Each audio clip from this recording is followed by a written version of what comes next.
María Paula Romo, asambleísta por el movimiento de ruptura de los 25, con quien vamos a conversar de este proceso de selección de integrantes para la Corte Constitucional. María Paula, qué gusto tenerte aquí en Guayaquil y gracias por estar en Desayunos de 24 horas. Bueno, creo que todo el mundo sabe la importancia y si no lo saben a la perfección se sospecha lo importante que es una Corte Constitucional en el país y por lo tanto lo importante que sería tener jueces que conocen el derecho y que son solamente fieles al derecho, no a ninguna ideología política. Pero de estos 24, coincidentemente, una vez más, hay unas vinculaciones íntimas con el gobierno. Buenos días, María Josefa, muchas gracias. La Corte Constitucional es fundamental y más en el modelo de constitución que nosotros tenemos. Es la Corte la única que puede interpretar la Constitución de forma obligatoria, es la Corte la única que puede autorizar, por ejemplo, reformas constitucionales de las que ya se está hablando nuevamente en el país y es la Corte la llamada a que ningún poder esté por encima de la Constitución, pero con una cosa adicional, y es que esta Corte va a durar 9 años.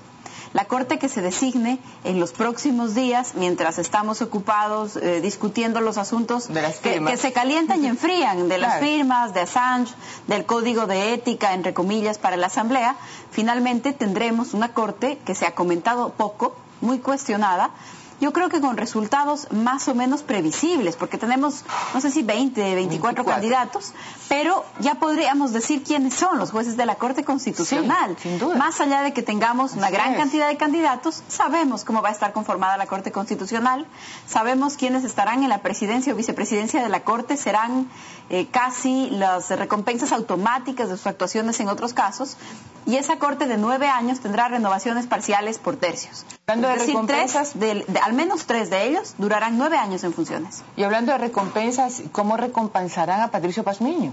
Bueno, yo creo que Patricio Pazmiño es probablemente el próximo juez de la Corte Constitucional y podría seguir siendo presidente de la Corte. De lo contrario, lo será Antonio Gagliardo. Es que ahí hay cosas muy importantes que han actuado tanto en la Corte hoy, Patricio Pazmiño, como en la Fiscalía en su momento, Gagliardo, y este es el resultado de sus actuaciones. Pero algo que sería escandaloso en otras circunstancias, que Gagliardo haya pasado de la Fiscalía General, tratando un caso extremadamente delicado para el gobierno y del presidente, pase directamente a la Corte Constitucional, además luego de haber casi amenazado en relación a ese caso. Sí, claro, yo lo recuerdo perfectamente. Él dijo que iba a decir nombres o iba a poner nombres en esa investigación que no se iban a imaginar nunca. Sí, lo dijo. Y entonces no solamente debería ser cuestionado por la amenaza, sino porque no la cumplió, porque terminó archivando un caso en donde el país entero esperaba que la Fiscalía nos dé respuestas y nos dé algo de verdad. Y estas personas que aspiran a ser que ya son candidatos y que aspiran a ser jueces de la Corte Constitucional, son al final del día puestos, elegidos por una comisión calificadora, que también, como lo hemos visto aquí, es gente que no solamente ha trabajado con el gobierno, sino que de alguna manera sigue vinculada al gobierno, ¿no? O sea, un consejo de participación que al final, como lo hemos dicho aquí, nunca estuvimos de acuerdo con su nacimiento porque sabíamos que iba pues a allanarse absolutamente al Poder Ejecutivo. Yo creo que hay varias cosas del diseño constitucional a las que no hay que descartarlas por sí solas. Sí, particularmente nunca. Sí, pero hay el riesgo cosas, era demasiado grande. La Constitución, las leyes son herramientas y las herramientas pueden usarse de buena fe. Las herramientas pueden servir para cosas buenas o con la misma herramienta con la que uno puede trabajar la tierra puede terminar matando a alguien. Entonces, esas mismas leyes, constituciones, si son manipuladas, si no sirven para el propósito para el que fueron creadas, pues probablemente nos darán penosos resultados. Y yo creo que es lo que ha pasado con el Consejo de Participación. La Corte Constitucional en sus tiempos, en sus procesos, más o menos ¿cuándo ya debería estar pues refundada con estos nuevos jueces? El próximo mes, entiendo yo que a más tardar, el próximo mes la Corte Constitucional estará posesionada. No se puede dejar de hablar de política con María Paula Romo, pues si su vida últimamente ha sido la política. Conversábamos en algún momento que este gobierno, el líder de este gobierno, pues concentra muchísimos poderes. Políticamente, tú que estás más cerca de la gente, que pues los últimos años has estado siempre en mesas redondas, dialogando, tratando que la gente viva honestamente sus ejercicios constitucionales, como todas las consultas populares, ¿crees realmente que las personas están conscientes de lo peligroso que es un gobierno que concentra tantos poderes? Nosotros efectivamente como Ruptura cumplimos este mes de septiembre, 8 años desde que empezamos nuestras actividades políticas públicamente. Así que ya es una pequeña cantidad de tiempo como para decir, sin que seamos todavía muy antiguos en la política, pues ya tenemos algunos años, hemos visto algunas cosas, creo que hemos aprendido también algunas lecciones, y no es necesario que el ciudadano común se convierta en un constitucionalista ni en un abogado para comprender que mucho poder nos puede convertir en personas, en funcionarios o en poderes que abusan. Y eso es de alguna forma lo que nosotros identificamos y también lo que nosotros decimos. Sería ciego el argumentar que todo está mal, que nada de lo que se ha hecho en estos años funciona. Eso es ceguera, eso además creo yo que es deshonesto. Sí, deshonesto. Sí. Es real que hay muchas cosas importantes, que hay inversiones en el área social, que hay un desarrollo de la infraestructura. Se puede hacer una lista de cosas importantes que han sucedido, pero también es cierto que eso no justifica todo el resto.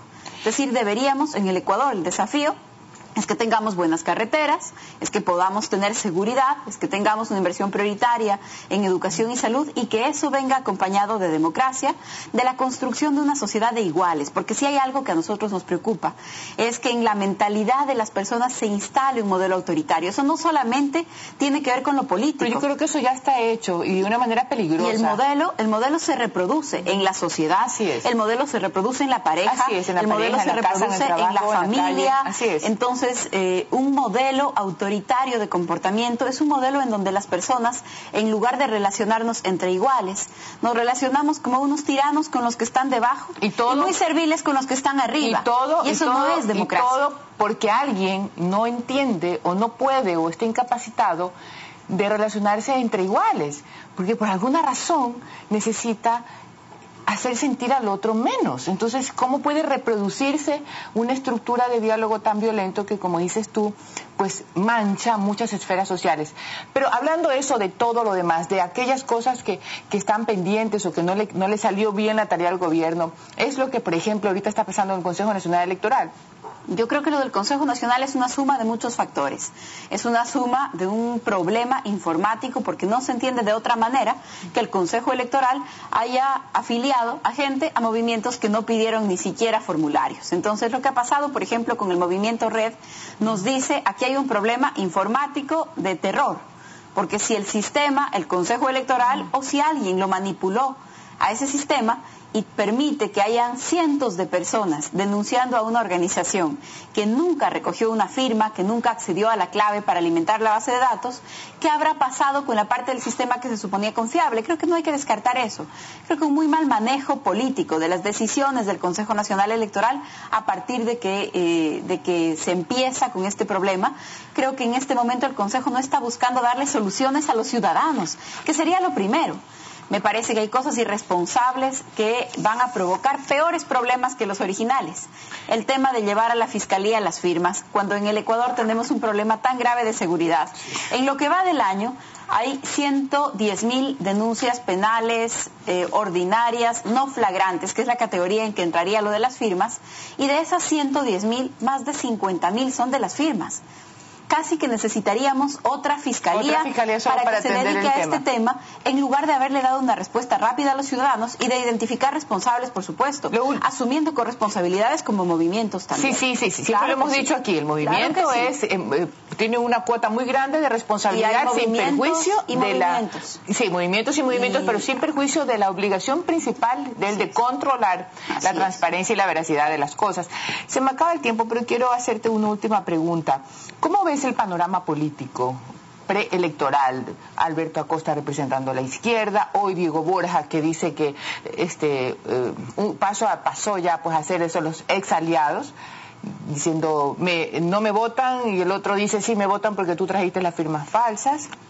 Un Consejo Nacional Electoral que aparentemente, si no me equivoco, hasta la fecha solamente pone Alianza País como el único movimiento listo con firmas auténticas. ¿Cómo puedes Beres, ¿cómo puedes analizar este panorama? Este momento electoral para nosotros es un momento de gran incertidumbre. El Consejo Electoral ha anunciado que el 18 de octubre sabremos cuáles son las organizaciones y partidos que van a poder participar en el próximo proceso electoral, el 18 de octubre. Y la elección, el proceso de elección se convoca el 19 de octubre. Es decir, sabremos cuáles son las condiciones, quiénes somos los competidores, un día antes de que empiece el plazo para inscribir candidaturas en el Ecuador. Eso nos pone en un momento de una altísima incertidumbre. Hay que actuar con responsabilidad, esa ha sido nuestra opción. Nosotros como Ruptura vamos a seguir recogiendo firmas de adhesiones, incluso recogiendo 2 veces las de las personas que ya firmaron, porque en ese escándalo que hay en el Consejo Electoral hay muchas personas que firmaron por darnos su apoyo y hoy no aparecen revisadas sus firmas y como parte de la validación para nuestro movimiento. Entonces no vamos a descansar y tampoco vamos a dejar de decir que lo que está haciendo el Consejo Nacional Electoral es arbitrario. Pero vamos a estar listos para esa arbitrariedad. Cuando termine la revisión del 100%, estoy segura de que luego de esa revisión solo el movimiento país será calificado por el Consejo Electoral para competir y al resto nos dirán, no se preocupen, tienen un nuevo plazo de 3 semanas, un nuevo plazo de 2 semanas para nosotros, que hemos construido el movimiento a pulso, con trabajo, con ideas, con convicciones, con aciertos, con errores, pero sin grandes fondos, ni privados ni públicos detrás. Sí, un plazo que solamente le conviene a quien no tiene asambleístas. Bueno, además un plazo que le conviene a quien tiene grandes recursos para movilizarlos. También. La semana pasada o hace 2 semanas el PRIAN, que tiene el porcentaje más alto de firmas no válidas, para tomarlo como un ejemplo, presentó 160,000 firmas. Nosotros no somos de los movimientos que llegamos el último día con 500,000. Nosotros lo que hicimos fue un proceso de recolección de 1 año y medio y para nosotros cada una de esas firmas significa mucho trabajo de la gente que cree en este proceso. Pero vamos a seguirlo haciendo, no vamos a bajar los brazos en este momento y vamos a estar listos para un momento político que se caracteriza por la incertidumbre y al que hay que responder pensando en el país, pensando en el mediano plazo también. Gracias, María Paula Romo, por estar aquí con nosotros.